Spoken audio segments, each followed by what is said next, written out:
Only a few weeks have passed since it began, and though I desperately wish it weren't true, I suspect this chilling ordeal is far from over. My home isn't deep within a forest, but it rests on the fringe of a sprawling, nature-rich suburb.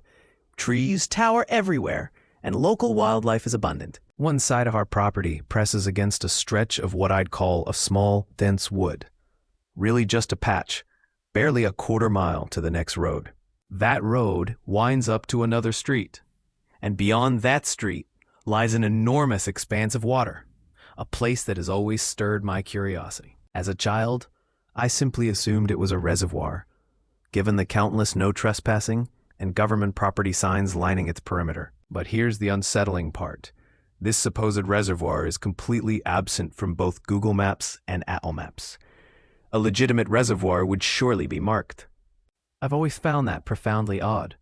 Over the years, I've searched countless times for any official mention, but it remains a nameless enigma, a frequent unsettling topic among my siblings and me. As a varsity cross-country runner, I'm constantly seeking ideal routes. That very wooded patch became my regular haunt, forming a perfect 2-mile circuit through the trees, along the mysterious water, and back. It offered a profound quiet, a stark contrast to my own neighborhood's sidewalkless, winding roads where reckless drivers zipped past. With the season drawing near, my training intensity had surged. On the fateful day as I jogged through the woods on my return leg, a faint rustling behind me caught my ear. I brushed it off, attributing it to some forest creature. Later that night, the world shifted. My summer ritual involves sleeping with windows wide open, embracing the symphony of the night, especially during a downpour. And what a downpour it was. Hours after my run, a monstrous thunderstorm materialized from thin air. It was magnificent. I lay in bed, the booming thunder and drumming rain lulling me into a drowsy state. Then a sound emerged that was utterly alien to the storm's fury. It was faint at first, a soft, persistent sobbing or weeping. The more I strained to hear, the more it seemed to emanate directly from beneath my bedroom window, growing unmistakably human. Any lingering doubt that the storm might be playing tricks vanished as a delicate female voice pierced through the cascading raindrops. Clear and chilling, it whispered, "Can you help me? I'm cold." I've never reacted with such raw speed. It was as if a primal urge to protect seized me before terror could even begin to paralyze. I lunged from my bed, bolted to the front door, and sprinted through the torrential downpour towards my bedroom window. The rain lashed at me, drenching me instantly, but I barely registered it. I had to act. Despite the chilling nature of the voice, it never once crossed my mind that something truly sinister was unfolding. My sole conviction was that someone desperately needed aid. And then, as I rounded the corner, she appeared. There, huddled beneath my window's slight overhang, was a woman dressed in pale, flowing fabric, perhaps a nightgown or a simple dress. Prepare yourselves for a tale that reveals how even the most enchanting destination can shroud the darkest horrors. The moment her gaze met mine, she exploded upwards, surging directly towards me with an unnerving burst of speed. I had barely a fraction of a second to brace myself for impact. But then, mid-charge, she faltered. Perhaps my height gave her pause. I can't be certain. Instead of colliding, she abruptly swerved, veering sharply away from me and plunging into the impenetrable darkness of the woods. I stood frozen, utterly aghast, as she vanished into the night, her bare feet carrying her with an impossible swiftness. Prepare yourselves for a tale that reveals how even the most enchanting destination can shroud the darkest horrors. Together, we moved through the house, meticulously securing every door and window. We considered calling the authorities, but it was well past midnight, and we reasoned she would be long gone before they could arrive. Furthermore, searching those dense woods in a raging thunderstorm seemed a futile, even perilous task for anyone involved. So we resolved to address it in the morning, should the need arise. Eventually, I drifted back to sleep, and the next few days unfolded with an unsettling normalcy. My father and I settled on two plausible theories: either a desperate soul seeking refuge, or someone lost in the throes of a profound mental crisis. But that night, far from being the end, was merely the chilling prelude. Perhaps a week later, during one of my routine training runs, as I approached the connecting road, my gaze snagged on something beyond the formidable barrier of the fence, down by the water. To my astonishment, there was a faint stirring at the murky edge. I halted, my breath catching in my throat, and peered closer. There, a woman sat, her bare feet trailing in the dark expanse of the water. A cold dread seized me, rooting me to the spot. How could she possibly be there? The towering fence, easily 10 feet high and crowned with vicious barbed wire, had no breaches I'd ever seen. The impossibility of her presence struck me like a physical blow. Prepare yourselves for a tale that reveals how even the most enchanting destination can shroud the darkest horrors. In that terrifying instant, all doubt vanished. This was the same woman who had appeared beneath my window during the storm. The moment her gaze met mine, she surged to her feet, a wild, consuming intent blazing in her stare, and lunged toward the fence. Prepare yourselves for a tale that reveals how even the most enchanting destination can shroud the darkest horrors.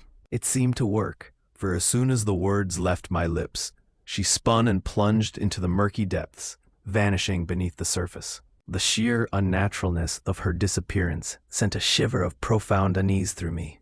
I felt utterly exposed. I immediately dialed emergency services, attempting to explain the bewildering situation. I strained to keep her in sight, but she swam out of view before the officers arrived. When they finally did, they took my statement and promised to investigate the area. Their instruction to go about my day normally left me stunned. Though she hadn't reappeared, the nights brought a new insidious torment. Subtle sounds, movements just beyond my window, a phantom presence rustling in the dark. No longer the mournful cries, but the soft, undeniable evidence of someone lurking. Each whisper of sound tightened the knot of dread in my stomach, fueling a gnawing paranoia. My once sacred runs now felt like a perilous gamble. I dreaded another encounter. I tried to rationalize it. A troubled mind, perhaps, who had somehow trailed me home after a run one day. But the insurmountable question remained. How had she crossed that impenetrable barrier? My sister and I had scoured every inch, confirming its unyielding security. My cousin Nick, ever the conspiracy theorist, whispered of hidden truths, suggesting the water held secrets the authorities sought to bury. I dismissed his theories as ridiculous. Yet despite my disbelief, I found myself more profoundly unsettled within the walls of my own home than ever before. Let me be frank. I am a man in the middle of my life, trapped in a marriage that has crumbled. Every triviality sparks a conflict between my wife and me. The specific reason for our last argument escapes me, lost in the blur of countless petty disputes. As often happens, I stormed out, unable to bear it any longer. Normally, I'd seek refuge in a hotel, but I needed to disappear, to evade any attempt she might make to follow. I chose another path, a secluded plot of land I own, far from everything, a place I'd long intended to transform. I wasn't sure of its exact past, perhaps an old training ground, but the previous owner had passed, and his estate simply wanted it gone. It was a peculiar, stark concrete building, boasting a few vast open spaces on the ground floor and an office area upstairs. Despite its sparse layout, it felt quite expansive. I decided this remote spot would be my sanctuary for the night, convinced she could never track me here. My 20-minute drive led me down increasingly lonely roads. Halfway there, I noticed ominous clouds gathering. By the time I reached the property, distant thunder was already grumbling. I pulled into the overgrown lot just as the first heavy drops began to fall. I retrieved a hidden set of keys, tucked away behind a loose panel, with practiced ease. By the time I was inside and settled, the storm raged with full force. The metal roof amplified the downpour, creating a deafening roar like a relentless torrent of stones assaulting it. My sleeping spot was a reasonably comfortable cot in what I believed was the old upstairs office. Once I was settled, a profound calm washed over me, a feeling I hadn't known in weeks, despite the wild weather. The drumming rain, in fact, was almost a lullaby, making the place feel utterly severed from the world outside. But peace for me is always fleeting. The instant drowsiness began to claim me. A violent crash of shattering glass tore through the storm's din, ripping me back to a stark, terrifying reality. My heart instantly hammered against my ribs. I lay frozen for what felt like an eternity, 30 seconds perhaps, straining to discern the source of the crash amidst the relentless drumming on the metal roof. I'm here to help with information or any questions you might have. Please let me know how I can assist you. I stood motionless at the foot of the stairs, ears straining for any sounds beyond the storm's fury. Nothing, only the downpour. I resolved to search every inch of the building methodically. Room by room, my protective item poised. I checked every shadow, every enclosed space. In the farthest room, I found the source of the disturbance. A boarded-up window now bore a jagged breach, shards glinting on the floor below. But that was all. There were no other signs of forced entry, and the opening, though shattered, was far too small for anyone to have passed through. Still, a knot of dread tightened in my gut. I meticulously searched the property for another 20 minutes, but nothing else seemed amiss. I tried to rationalize it, convincing myself it was likely some reckless souls who had thrown something, then fled at the sound of the impact. I located some sturdy material in another room, taped it over the breach, and returned upstairs. I kept my protective item close at hand, just in case. I was largely convinced the intruder had long since vanished. I'm not sure how long I drifted, perhaps an hour, when faint, deliberate sounds from the floor below pierced my awareness. Over the ceaseless rain, it was difficult to be certain, but it sounded like a slow, cautious movement, as if someone was trying to blend with the storm's rhythm. I seized my protective item once more and crept to the top of the stairs, unwilling to betray my presence by descending. The sounds ceased, yet there was no way they could have detected me. I remained frozen, a silent sentinel for what felt like an eternity, a cold sweat prickling my skin. After perhaps 5 minutes, I searched the entire building again. Still, nothing. I began to question my own senses, wondering if I was imagining things, or if someone had somehow slipped away unseen. But that didn't explain how every door remained securely locked. This time, I ventured out into the pouring rain, sweeping my phone's beam across the perimeter. No vehicles, no tracks, no sign of anyone. A profound unease began to curdle within me. Part of me desperately wished for any tangible proof just to anchor my sanity. I went back upstairs and tried to rationalize what I heard. Between the rain on the metal roof and the general creaking that old buildings do during storms, there were a dozen explanations for sounds that might seem like footsteps. I tried to focus on getting some sleep, telling myself I was being paranoid. But that wasn't the end of it. Before I could even settle in again, I heard what sounded like furniture being dragged across the floor below me. This was different. Not something that could be explained by the storm. The unmistakable sound of something heavy being pushed or pulled across concrete is not something a storm could create. Such a thought was unthinkable. The moment for second-guessing had passed. My fingers closed around the familiar, cool weight of my last resort, and I began my deliberate descent, coaxing pockets of light into existence with every reach of my hand. I'm here to help with any questions or topics you have. Let me know how I can assist you. My voice echoed through the empty rooms and then died away into silence. Nothing had been moved, and no one answered me. You might be wondering why I didn't call the police at that point. It was partly because I wasn't sure what I'd tell them, but mostly because the property isn't completely up to code, and that's putting it generously. The last thing I needed was to bring official attention to the place. But standing there in that empty building, rifle in hand, yelling into the darkness, something suddenly shifted. In an instant, my frustrated anger transformed into pure cold fear. It was more than just a changing attitude. It was like something icy washed over me. I could feel it, and every instinct I had was screaming at me to get as far away from that place as possible. I don't know what triggered it exactly, but I knew I had to leave. I quickly gathered my things, returned the rifle to its hiding place, and turned off all the lights. The storm was still raging outside, but I didn't care. I locked up the building and drove back home through the worst of the weather.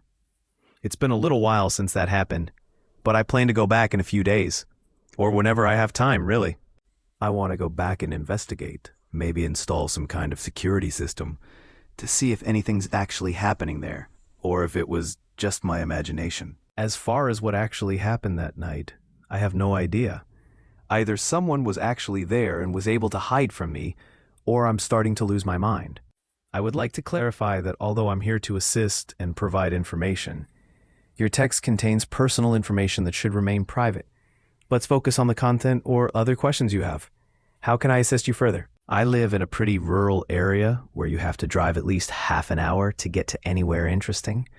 This happened to me 3 Fridays ago. My buddy Leo and I had driven out to this house party a few towns over. It wasn't a big banger or anything. Just one of those chill gatherings where people hang out in someone's backyard playing beer pong and listening to music. A little collegey to be honest, but there's not much to do around my neck of the woods if I'm being real. I was the DD that night, so I'd been nursing the same beer for like 3 hours while Leo was doing his usual thing, getting progressively louder and more philosophical as the night went on. He was pretty plastered by the time we left around 1 a.m., which was funny up until I realized I'd become his de facto babysitter. After finally dragging him away from the girl he was flirting with, I ushered him into my car to make the 20-something minute drive back home. The weather had gotten pretty nasty while we were at the party, though. What started as a somewhat refreshing drizzle had become a torrential downpour that made it hard to see more than 30 feet ahead. I had to slow down to like 30 on roads I'd normally tear through at like 60. Leo kept complaining first about my driving, then about the music, and finally about how badly he needed to piss. I told him we were 15 minutes from home max, but he kept going on about it. His tantrum was becoming insufferable. So, after another 5 minutes of him whining, I gave up. I pulled over on this random stretch of road next to what looked like cornfields, though it was hard to tell in the dark and rain. We were literally in the middle of nowhere. No houses visible, no street lights, just farmland on both sides of the road. I told him he could go ahead and get soaked for all I care, but I'm pretty sure he wasn't listening because he was already halfway out the car before I was even finished talking. He practically fell out of the passenger seat and stumbled off toward the field, disappearing within seconds. The rain was coming down hard enough that I could barely see him once he got 10 feet away. The literal moment he staggered out of sight, I remember I had an umbrella in my back seat. I sat there for a minute with the engine running, but then figured I might as well take advantage of the stop too. So I grabbed my umbrella, locked the door out of habit, and walked off in the opposite direction from where Leo had gone. I found a spot maybe 20 yards from the car, right at the edge of where the gravel met the crops. As I was standing there, I could have sworn I heard something rustling back near the car, something other than the deafening sounds of the storm. Without altering my stance, I looked back over my shoulder toward the car, but didn't see anything. I had the keys in my pocket and knew I locked the car, so I didn't think much of it. I finished up and headed back, surprised to find that Leo wasn't standing by the car yet. A few minutes passed, then 5, then another 5. Still no Leo, though. I was getting pissed. What should have been a quick 20-minute drive home was turning into this whole 45-minute ordeal, and I had to be up early the next morning. I was about to honk the horn when I saw movement in the side mirror. Leo was sprinting toward the passenger door, and even through the rain and darkness, I could tell something was wrong. The second he got in, before he even had the door closed, he was screaming at me to drive. As if some kind of survival instinct activated in me, I pulled out of there as fast as I could, but with the rain and all, it wasn't like I could speed. Leo started explaining that while he was doing his business, he saw what he thought was me somewhere to his right. The person started walking deeper into the field, and Leo, in his drunk logic, thought I was messing with him, or maybe that I was drunker than I'd let on. So, he followed.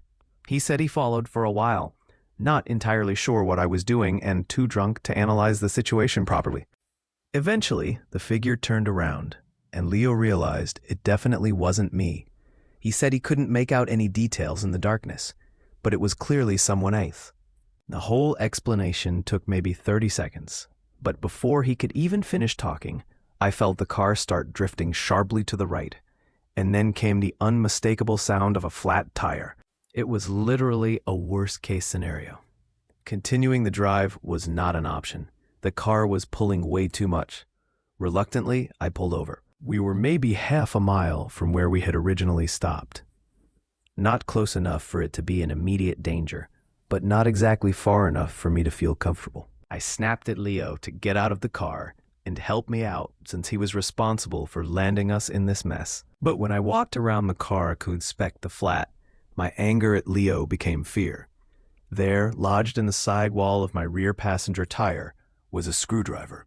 Prepare yourselves for a tale that reveals how even the most enchanting destination can shroud the darkest horrors. Leo started freaking out, but I snapped at him to get it together. The two of us rushed to change the tire, which was especially nerve-wracking in the pouring rain. I didn't want to think about who had sabotaged my car or why, but with every passing second, my hands got shakier and shakier. A fear was so sickening, I actually started feeling nauseous, which is something that no nightmare can ever match. I was finishing tightening up the last lug nuts when all of a sudden a scream rang out from somewhere behind us.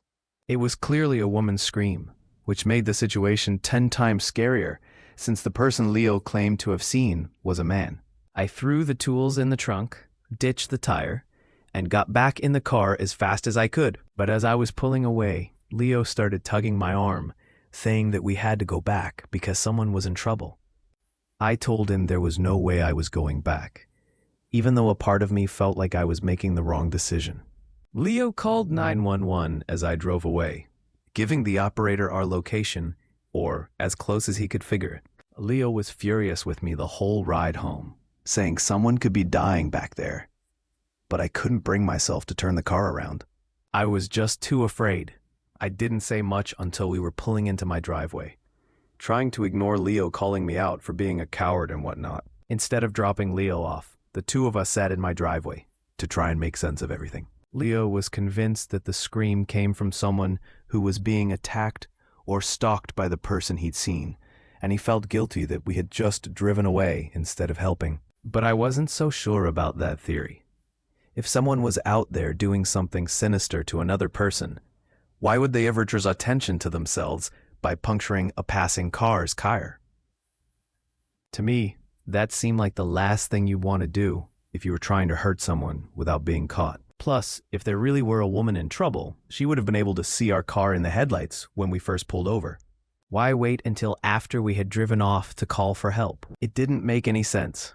And as I was explaining my rationale to Leo, I finally felt that I could vocalize what had until then just been a gut feeling telling me to get out of there. The scream must have been part of some kind of trap, like maybe there were multiple people out there. It wasn't out of the realm of possibility. But even that theory doesn't make much sense, which writing this all out is making me realize. Actually, that theory sounds equally as absurd. Who in their right mind would stop their car in that random road at that hour of the night? There's no way someone could have hatched a plot to lure a traveler out of their car therein. The pouring rain, no less. Leo and I argued back and forth about it for a while, ultimately agreeing to disagree. I called the police station the next morning to see if they had found anything, but they said their officers had searched the area and found no evidence of anyone being there. Even more strangely, they hadn't found my tire either, which threw yet another wrinkle into things.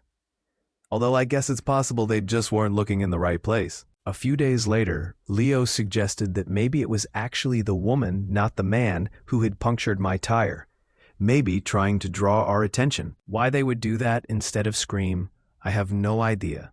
The whole thing honestly has no explanation that sits right with me. But I really don't want to think about what it would mean if Leo is right. If there really had been someone in trouble out there whose fate I sealed by driving away.